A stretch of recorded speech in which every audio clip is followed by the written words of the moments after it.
Bonjour à tous et bienvenue dans cette nouvelle vidéo de FootXFoot. Plus tôt dans la soirée, Al Nassr a battu le Toulouse FC sur le score de 2-1.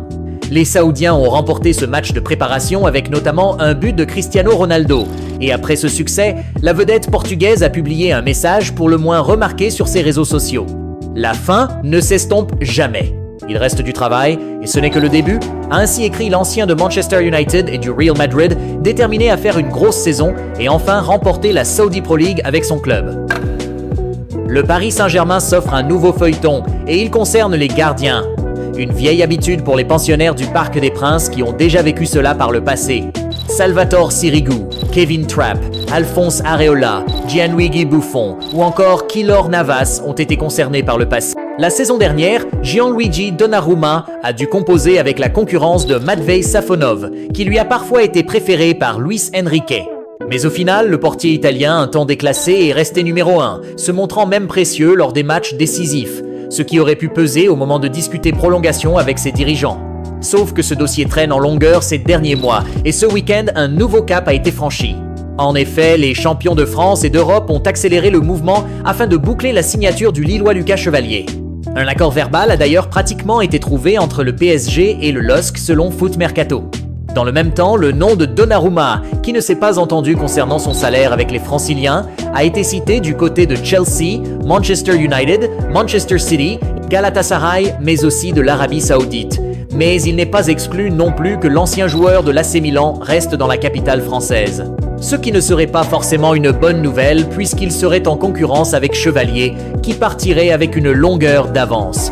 Mais tout reste encore possible jusqu'à la fin du mercato. De l'autre côté des Alpes, le cas Donnarumma fait forcément couler de l'encre. Le Corriere della Sera écrit à son sujet « 15 jours se sont écoulés depuis la finale de la Coupe du Monde des clubs, perdue face à Chelsea, et l'espoir du président des champions d'Europe en titre, Al-Khelaifi, et de son directeur sportif Luis Campos était de renouveler le contrat de leur super gardien de but immédiatement après la fin du match numéro 65 d'une longue et triomphante saison gagnant 4 trophées, y compris la Ligue des Champions. Donnarumma, dont le contrat expire dans 1 an, n'a jamais été aussi loin de Paris. Le PSG, désormais loin des dépenses folles du passé, n'a pas l'intention d'améliorer le salaire de son gardien, qui gagne 850 000 € bruts par mois. Le CDS poursuit. Campos a mis en place un nouveau modèle et ne veut pas y déroger. Il propose un salaire fixe et un quota variable substantiel lié aux objectifs et au nombre de matchs joués. Un chiffre qui peut représenter jusqu'à un tiers du total. Une formule jugée inappropriée par Donnarumma, qui à son tour ne s'est pas senti protégé par le club dans la période difficile vécue lors de la première partie de la saison, au moins jusqu'en décembre, lors du match contre Monaco, Singo l'a frappé au visage, laissant une cicatrice sur sa joue droite qui, cependant, l'a transformé. Sans ses arrêts contre Liverpool, Aston Villa et Arsenal, le PSG n'aurait pas remporté la Ligue des Champions et Donnarumma le sait, comme il sait que les deux équipes de Manchester l'accueilleraient à bras ouverts. Ensuite, il y a le clin d'œil avec l'Inter, jamais caché, et le contrat de Sommer expire en 2026. Le média italien conclut. À Paris, où ils sont toujours aux prises avec les conséquences des adieux traumatisants de Mbappé, ils ne veulent pas commettre une autre erreur. Soit Donnarumma renouvelle son contrat, soit il sera vendu. Ce qui interroge.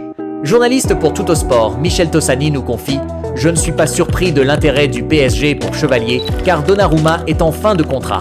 Ce qui me surprend davantage, c'est qu'il n'est pas encore prolongé, mais j'imagine que ce sont des questions économiques qu'on ne connaît pas vraiment de l'extérieur. Chevalier est de toute façon un excellent gardien, avec un bel avenir.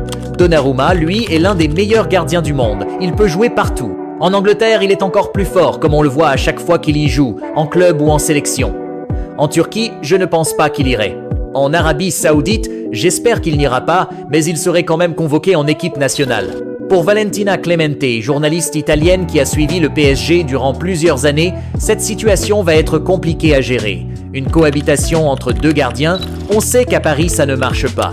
Je ne trouve pas que ce soit si intelligent que ça. Je crois que Paris est obligé de travailler dans ce sens-là pour ne pas se retrouver sans gardien important si Donnarumma venait à partir. Ils sont en train de gérer une situation difficile car si les choses venaient à basculer rapidement, ils pourraient se retrouver sans gardien important et là ça peut devenir dangereux. Sa saison a été exceptionnelle mais peut être parce qu'elle l'était. Donnarumma a peut être aussi envie d'aller découvrir un autre championnat. Il faut aussi voir avec l'entourage du joueur qui a un poids.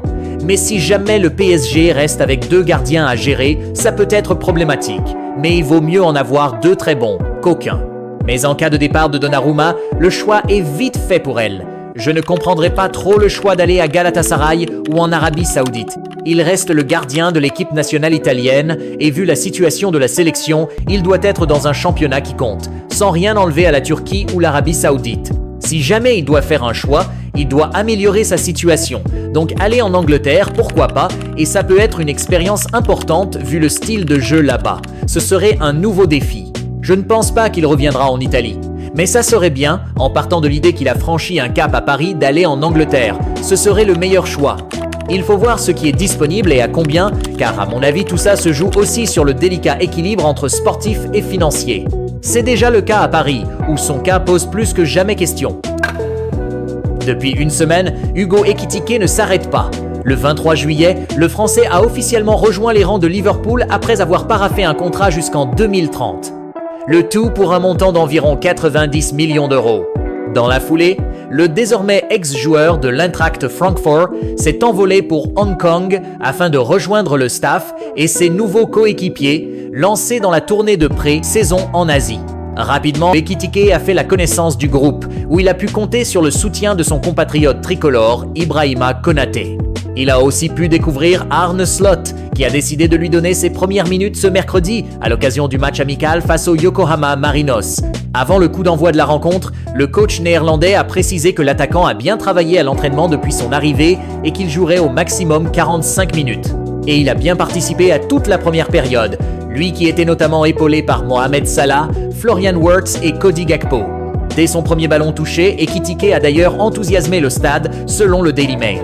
Servi par Salah à la 3e minute, il n'est pas parvenu à prendre le dessus sur son adversaire, sur un terrain jugé horrible par les médias anglais.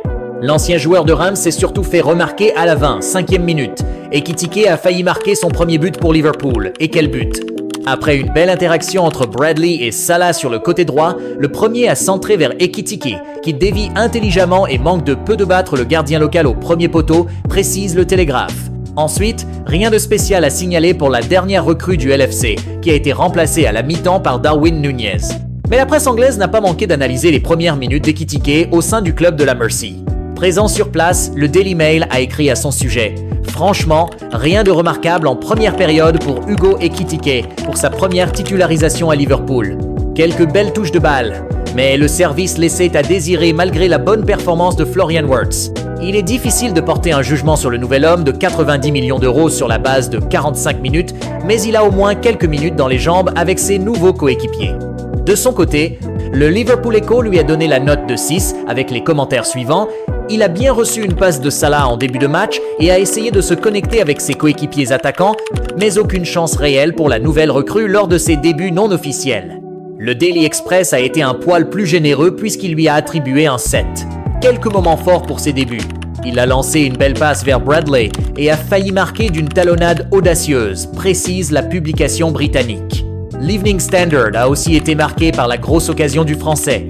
Hugo Ekitike, titulaire pour la première fois depuis son transfert de Francfort pour 90 millions d'euros, a également failli marquer d'une frappe piquée.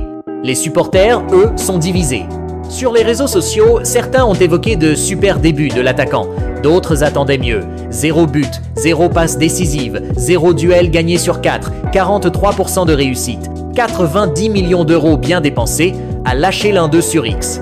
Un autre a peur de voir un nouveau Darwin Nunez. Il va falloir un peu de patience pour voir le vrai visage du Français sous son nouveau maillot.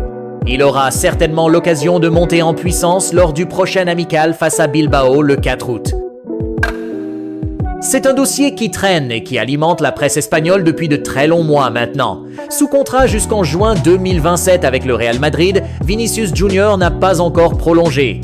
Pourtant, les négociations entre les différentes parties ont débuté il y a plusieurs mois maintenant, mais toujours aucun accord n'a été trouvé. De son côté, l'Arabie Saoudite tente toujours de profiter de la situation pour l'attirer dans ses rangs avec une offre XXL. Et l'arrivée de Kylian Mbappé a aussi un peu plus changé la donne, le Brésilien n'étant plus la seule star de l'effectif, avec Bellingham. De quoi lui donner des envies d'ailleurs. C'était en tout cas ce qu'avançait par moments la presse espagnole qui a beaucoup soufflé le chaud et le froid dans ce dossier. Mais il semblerait que malgré toutes les rumeurs et les polémiques autour de son cas, la situation du Brésilien n'ait pas évolué. Et ce jeudi matin, AS dévoile quelques indiscrétions sur ce dossier épineux. Du moins pas si épineux que ça, visiblement. Selon le quotidien madrilène, le Real Madrid est clair, il veut prolonger Vinicius Junior. Pas question de se séparer du Brésilien. Pour preuve, Florentino Pérez a été très clair. Il veut que l'attaquant continue au Real Madrid et il l'a fait savoir aux autres dirigeants du club. C'est aussi le souhait de l'ailier de 25 ans qui ne se voit pas vraiment ailleurs. Surtout, il a refusé l'offre XXL de l'Arabie Saoudite qui était le principal concurrent dans ce dossier. À Madrid, on estime que le club n'a aucun intérêt à vendre Vinicius car trouver un talent comme lui est quasi impossible actuellement sur le marché des transferts. Et s'il existe, il doit coûter bien trop cher. AS révèle ainsi que les différentes parties discutent mais ne sont en réalité pas pressées de trouver un accord. On se dirige même vers une saison assez tranquille sur ce point. Vinicius Junior pourrait se concentrer sur les terrains toute la saison prochaine et évoquer ce sujet bien plus tard dans l'année, en 2026, sachant que son contrat s'achève en 2027. Au Real Madrid, on est très tranquille sur ce dossier, même si on ne souhaite pas briser la grille des salaires du club pour un joueur. Mais Vinicius, irréprochable dans l'attitude et l'esprit d'équipe, est l'un des chouchous de Florentino Pérez qui ne veut pas le perdre.